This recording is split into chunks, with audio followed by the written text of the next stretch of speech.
co-main event on Saturday is a very, very good one. This man here, Jesse Bam Rodriguez, defending this wonderful, shiny WBC super flyweight belt. He takes on Israel Gonzalez. Jesse, your 12 months have been crazy. Yeah. I mean, do you almost like have to pinch yourself and think, okay, what we've done in the last 12 months is maybe even more than we thought we were going to do? It's crazy, like you said. It came so quick. Just last year, I had so many fights fall through, and I was, a little bit discouraged with the way my career was going. And then all of a sudden, I signed with Matchroom, and I replaced Rung Vasai, and I stepped in for him and fight Carlos Gualas. And ever since then, my life's been different. It's crazy. Like, I do these shows in the UK with Tony Bellew, and he loves you more than any other fighter in the world. All he does is talk about you all the time. I think it's because he's a big Prince Nassim Hamed fan, and he always talks about maybe the smaller fighters not getting their praise, and he thinks you remind him of him. Yeah, of course. Like you said, Prince Nassim, he's a legend. He was very entertaining. He was a small fighter, and people would love to watch him.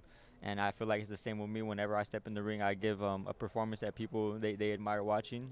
My skills, they just admire it all. And I believe I'm bringing attention back to the smaller weight classes as well. Look, we're not privy to see what you do in training camp with Robert Garcia, who's just over there.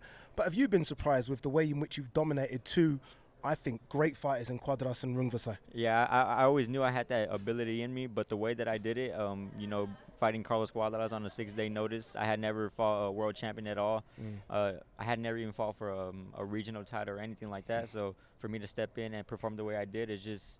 It kind of shocked me a bit, but I knew I always had that. And then when I fought Rung Vasai, I already knew I was gonna stop him. It was just it was just a matter of time. And I was telling people, and they didn't believe me. So for me to actually do it, it meant so much to me. No respect for your elders. You're knocking out these elder statesmen all the time. A few more as well in your division. Let's talk about Israel Gonzalez. 4 defeats, but 3 of those have been in world title fights. He's coming to take that belt. Yeah, he's like you said, he fought for a title 3 times already. This is his 4th chance. In his mind, he probably thinks it's his last one. So he's gonna come with everything. And on top of that, he's already a tough fighter. So I'm ready for what he's bringing. I work just as hard as my other 2 fights. And some people, the way I've been talking in my interviews and stuff, they think that I'm overlooking him, but I'm not. That's not the case. I see him just as dangerous as Carlos Gualas and Rung Vasai. So come Saturday night, I'm going to perform even better than my last 2 performances. Technically, you're perfect. Honestly, you watch a fight and you try and break it down, and sometimes I look at fights and I'm trying to find faults, and I can't.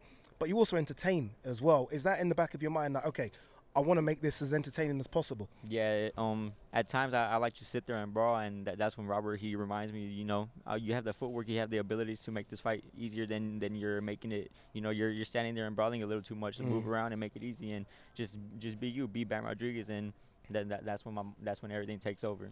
So many big fights, right? A fighter can be as good as he can be. You need options. You've got so many options in your division. Ioka's there, Estrada, Chocolatito. What is the plan? Is it to stay at this weight? Is it to go down? Is it to whatever fight kind of presents itself?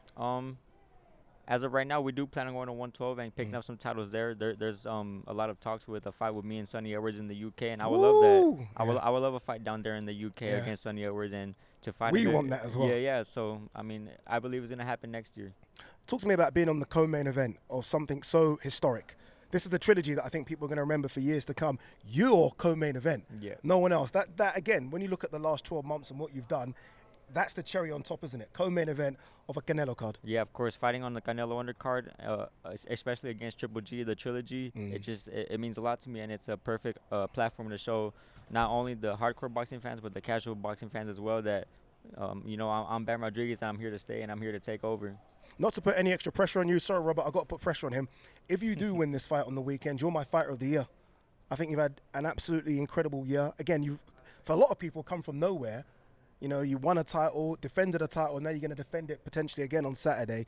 What does it mean to potentially become the fighter of the year for you? Yeah, I've been telling everybody this performance on Saturday night is going to leave no doubt in everyone's mind that I'm fighter of the year. And after September 17th, they're going to have no question who fighter of the year is, because that's going to be me. Indeed. I have to quickly ask you about the main event. Obviously, you've watched both of those guys as you've been coming up through the ranks as well. What do you make of it, the trilogy? Who do you think takes it? Canelo's a big favorite. I favor Canelo just because he's coming off that loss. He's going to come back very hungry, and he's going to show the people that he's still the face of boxing.